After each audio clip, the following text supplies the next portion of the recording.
It's really an honor and a pleasure to be here with you tonight from Shanghai to New York to be part of the World Around 2021. And just as a way of very brief introduction, so I'm Phillip Tinari, I'm the director of UCCA. The occasion for this talk is really this amazing project that you've now completed and which is now under construction and which will open in the spring of 2021, and that is UCCA Edge. And I think what's really interesting about it is that unlike the other two UCCA locations, this one is located in the city. So it's atop the intersection of two subway lines. It's in a neighborhood that's being revitalized, but that has a long urban history in Shanghai.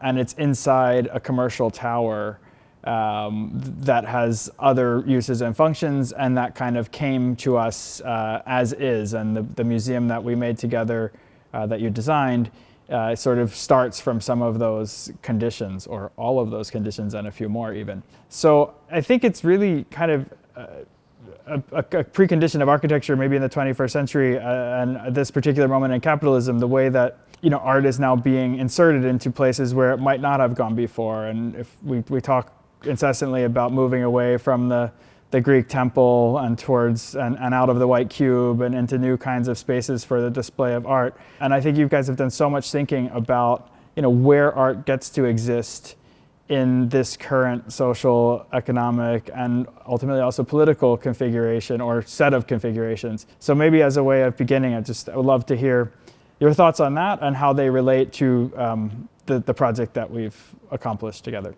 The context is great. We are of a generation of architects that really take context seriously, and it gives the richness for a project. And I also think that the context is a decision that you make as a creator to accept and work with, or you can also simply, let's say, ignore it or put your project on the plinth. And we've seen many historical architecture canons have done that. And I think for us, that we came from different cultures, and we are a generation that came of age where the context become much more complicated and rich and intertwined in the world.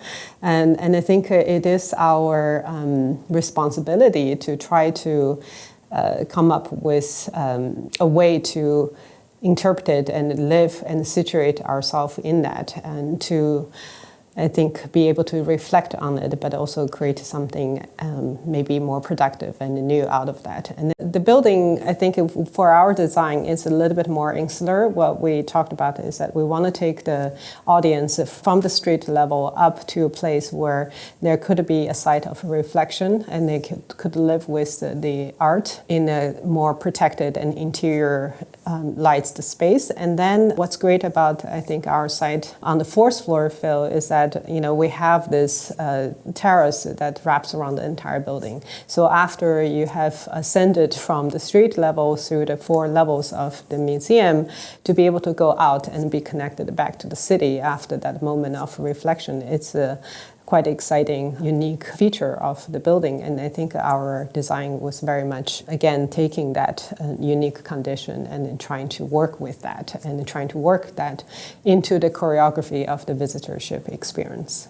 It's funny because it is like something we're seeing time and again, is kind of how one turns that kind of podium and tower model like into a space for art. So much of our architectural DNA in Beijing, at least, is about post-industrialism and being in a big empty factory with ceilings as high as 13 meters and a giant columnless exhibition space. And then to suddenly pivot and to be thinking about art space not in terms of ceiling heights and all of the normal and essential things, but actually instead, given the constraints, turning them into something special and thinking, I think really where this project is going to come through is in the kinds of textures that you create and the kinds of lighting conditions. And I think it's really going to be all about the feel of its sort of physical presence in space that will feel special, not because you'll be daunted by its height and its scope, but really by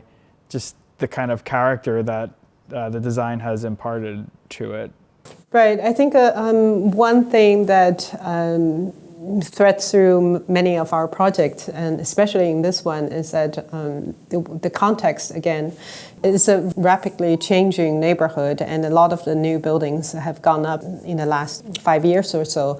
And as buildings are built with the need to expedite and to rapidly being completed, there's a lot of textures and materials, just product that's specified, that's prefabricated, and it has a certain standardizations. And I think in contrast to that, what we really wanted to do is to introduce a level of craft and a level of human touch. So many of the material we chose in the museum may be a little bit unconventional in the museum setting, are hand-trod and hand-polished surfaces. So the idea is that you really walk into the space, although there's nothing too extravagant, none of the materials extravagant, but hopefully the visitors will have a feeling of tactility and a feeling of materialities in the space that's very different from the context that they just left from, where everything is standardized and kind of put together very quickly. And I think that's a theme that we often run into and extrapolate in other projects. You want to talk a little bit about the context of the industrial context in Armand and the material used there? No, we're about to complete a project, and maybe next time when you're here in New York, whenever we don't have to do these things over the phone and the screen anymore, but actually can meet in person.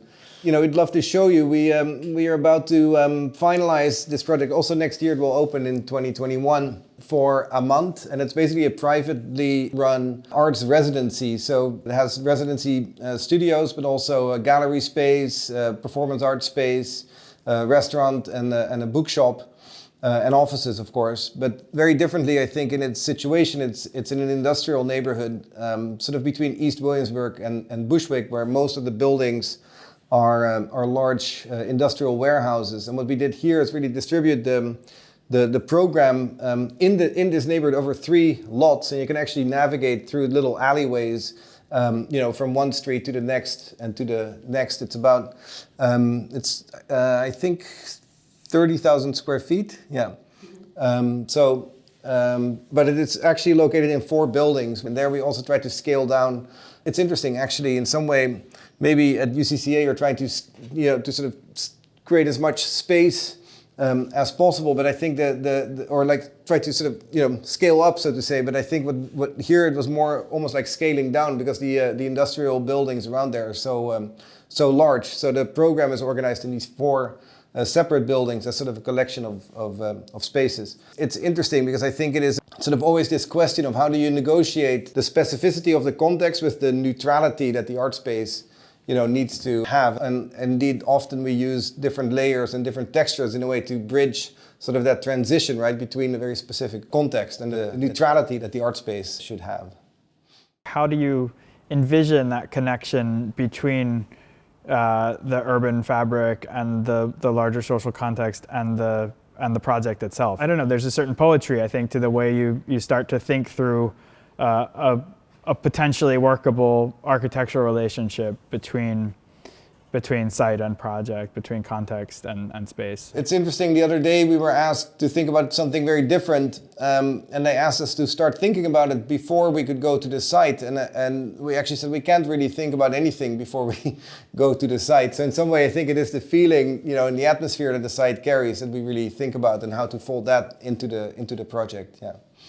The unique thing of UCCA Edge is that we went into construction during the pandemic, so I have not seen the construction site even one single time throughout this year. And it's been a very strange experience. It did make us a little bit nervous about not seeing the materiality and the scale and the context changing together with the project, how it comes all together. So I'm very much looking forward to be able to go visit in person again.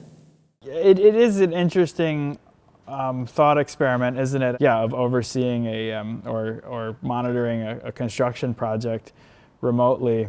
Yeah, the context of the world is definitely completely changed this year as well. I mean, our practice, and same as your program, Phil, at the UCCA, and really tries to remain international and try to engage with many different contexts and cultures. When I was thinking about sort of this conversation, another thing that I feel has changed maybe the way we think about art spaces, or at least what we have been involved in a way, is a shift from sort of larger institutions to people really wanting to have a space of their own. It feels like maybe this idea of being able to be self-reliant, or in some way not being dependent on all these connections, or these connections always working, but finding a way to actually maybe have a more modest but sort of space for yourself, seems to be one of the things that might have emerged in this last year.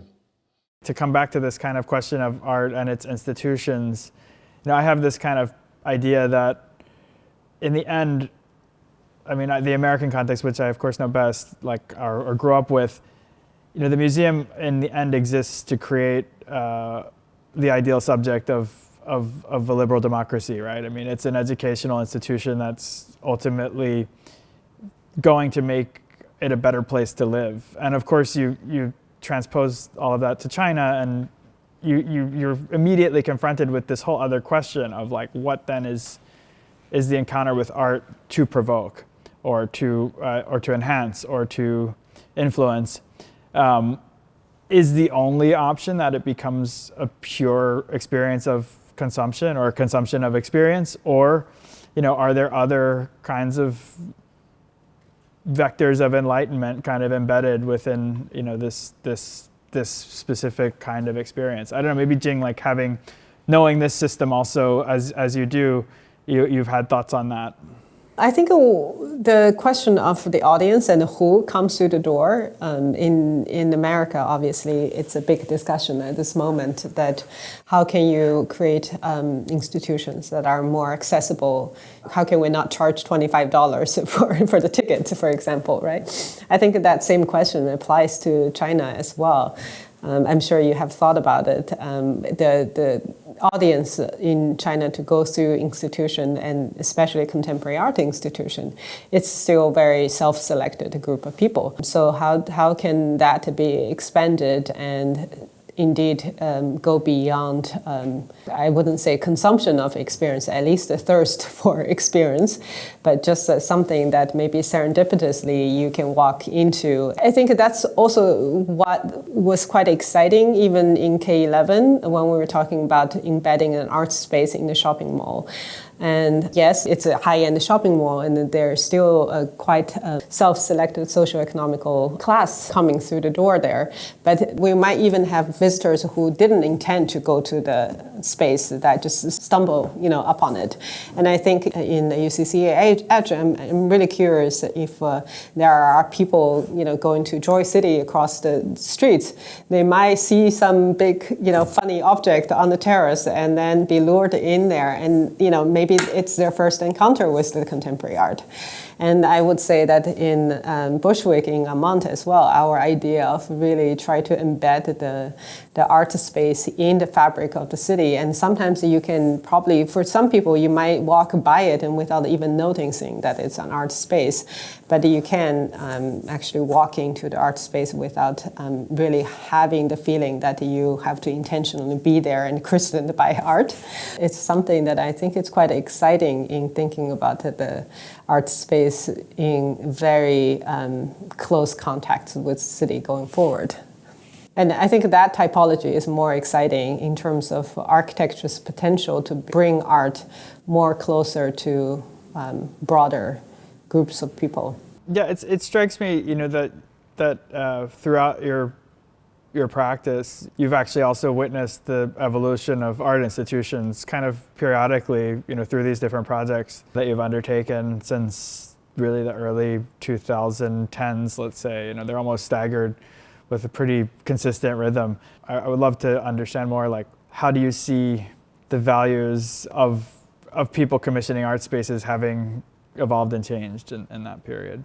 We were speaking, with somebody at MoMA, and they realized that, such a large group of their audience is actually, people visiting the city. And since there's no tourists at this moment, it's really, how to engage the citizens, around. And I think that conversation from, it being just a destination for, globetrotting, individuals to much more shifting towards how do we really engage with the people in our direct surroundings. I think that's what you see more and more. And I think it's also where a real, I think, task lies, moving forward. Is like, how do we make sure that these spaces remain very open and very accessible and in direct dialogue with the people around them. So, I don't know, it's maybe, obviously we've seen an incredible rise of museum spaces being realized in the last decade.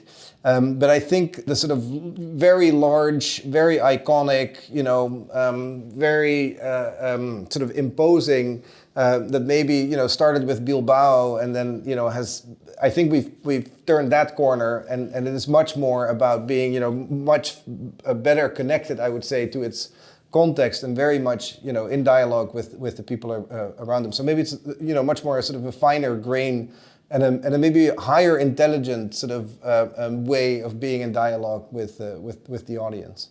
And also, I would say that the types of art has changed quite a bit, right? And then I would say that in the last, I would say like 15 years or so, most of the artists almost want to resist being typecast of working purely in 2D or 3D or digital or physical or conceptual or commercial, right? So I think just to have a space that's not for a certain types of object, but really be a place that different experimentations and different ways of being confronted or encountering those questions that the artwork asks. Absolutely. Well, maybe just to shift gears just a little bit, obviously you're a practice that does much more than art spaces, so I would love to hear just a bit about this past year and this coming year, kind of from the overall perspective, architectural themes or even just other kinds of themes that have emerged. I mean, what do you guys, talk about? We talk about all the things that other people talk about too. Yeah, I think, climate issues, architecture is such a big contributor to the climate discussion, and but we are also not independent. We're just one piece of the puzzle, so we're dependent on industries, we're dependent on building codes, we're dependent on urban planners, and we're dependent on the market as well, right? So I think there has been a lot of soul-searching and discussion about why we cannot move the needle forward in this climate crisis. And I think we are, as a practice, have been trying to engage more housing projects and projects with maybe a larger scale kind of urban planning and urban design projects, and thinking some of this more sociologically embedded project, if we can generate more attractions in moving that conversation a little bit forward. And I think that with also equity issues, access issues, and I think many of the cities like New York City and I'm sure Shanghai as well, there's a lot of discussion of indeed how can city be so segregated, and almost the physicality of the neighborhood produces inequalities in itself, right? So as someone who thinks about scales, who thinks about connections, and thinks about aesthetics and the signals of physical space stands out, how can we try to change that dynamic within the cities and that context to be maybe more flexible, more mobile, people can move from one neighborhood to the other without stigmas more easily. I think those are the issues that we're definitely thinking very much about. And also health, right? Like this year, I think 2020 made us to think more about the importance of air and light, which has been a fundamental driving force in many of our projects. We think about light, we think about air all the time, and we cannot say more loudly how important it is to have the quality of light and quality of being connected with the air outside in our projects. And I think this year it just solidified our belief the importance of light and air in buildings. So when are we opening? Actually, from the beginning, we've been on a crazy timeline, right? I think 2021 is the year of the soft opening, basically. We did have a conversation this morning with our contractor who said we have a schedule, but that's a very hopeful one. So we'll see how good his hope is. It's nice to have hope. Exactly.